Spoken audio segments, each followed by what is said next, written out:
At my graduation party, my mother tapped her glass to get everyone's attention. I thought she was about to say something proud, something warm, something meant for me. Instead, she smiled at my sister and said, "Tonight is really about the only child worth celebrating." A few people laughed, assuming it was a joke. It wasn't. My father nodded toward my sister. She's the one who actually made us proud. The room shifted into an awkward silence. Relatives suddenly became very interested in their phones. My friends stared at the floor. My sister stood glowing in the middle of it all, pretending to be shy while enjoying every second. I was standing 2 steps away from a cake with my name on it. My name. And somehow, it felt like it belonged to a stranger. They began listing her achievements, her awards, her bright future. My mother waved her hand toward me like I was background furniture. He just got lucky, barely passed half his classes.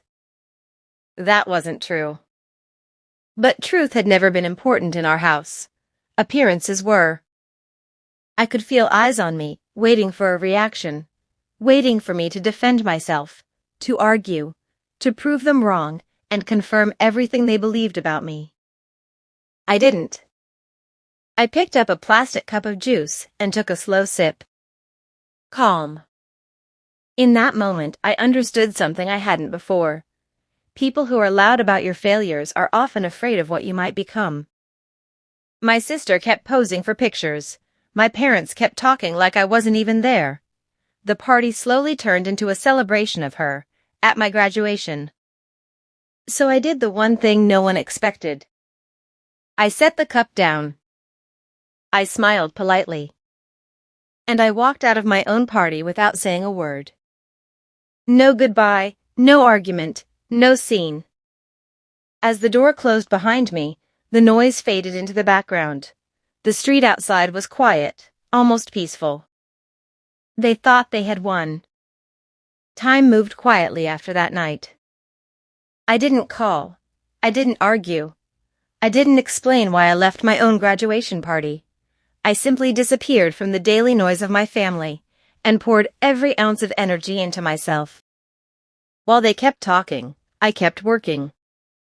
I took extra shifts, learned new skills online, spent nights studying things no one around me even understood. I stopped chasing approval and started chasing progress. Slowly, my world became smaller but clearer. Routine replaced emotion. Discipline replaced frustration. Weeks turned into months. Meanwhile, updates about my family reached me through relatives and social media. My sister, the only child worth celebrating, had dropped out of another program she wasn't serious about. My parents kept posting old photos of her achievements like they were still recent. They were still living in that party. I had already left it behind. I saved money carefully, built experience quietly, met people who valued results, not noise. For the first time, I felt something unfamiliar but powerful: peace. They were still discussing me at gatherings, still calling me lazy, still comparing me to her. But the difference was simple now. They were talking. I was building. One afternoon, I received an email that made me sit still for a long time. A real opportunity. The kind that changes direction, not just days. I read it 3 times before replying calmly. I didn't tell anyone. Not my parents. Not my relatives. No social media post. No announcement. Because I finally understood something important. You don't prove people wrong by speaking. You prove them wrong by outgrowing the place they left you in. Months later, I heard my parents were struggling financially. Some poor decisions, some misplaced trust. The house was tense. Arguments had become normal. My sister had started avoiding guests. The same house that once echoed with mockery now echoed with stress. I felt no anger, no satisfaction. Just distance. A year later, my phone lit up with my mother's name. Her voice was softer than I remembered. Careful. She said they were hosting a small family gathering and wanted me to come. It's been too long, she added, like time had simply passed on its own. I agreed. When I walked into the house, the same living room looked smaller, quieter. My sister sat on the couch, scrolling her phone without the old glow on her face. Relatives filled the room with polite smiles that didn't quite reach their eyes. Then the questions started. So, what are you doing these days? I answered simply.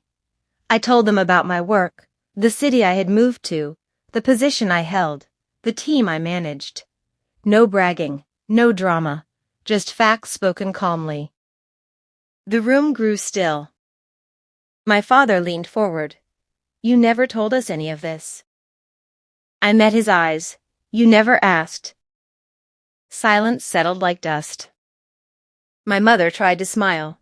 We were always proud of you. I didn't challenge her. I didn't need to.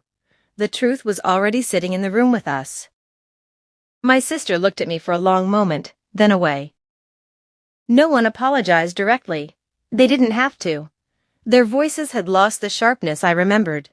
Their confidence had faded into something quieter, something closer to respect. After a few minutes, I stood up to leave. You just got here, my mother said. I have work early tomorrow, I replied gently. At the door, my father said, You've changed. I nodded. I had to. I walked out without anger, without triumph, without bitterness. They thought I was weak because I was quiet.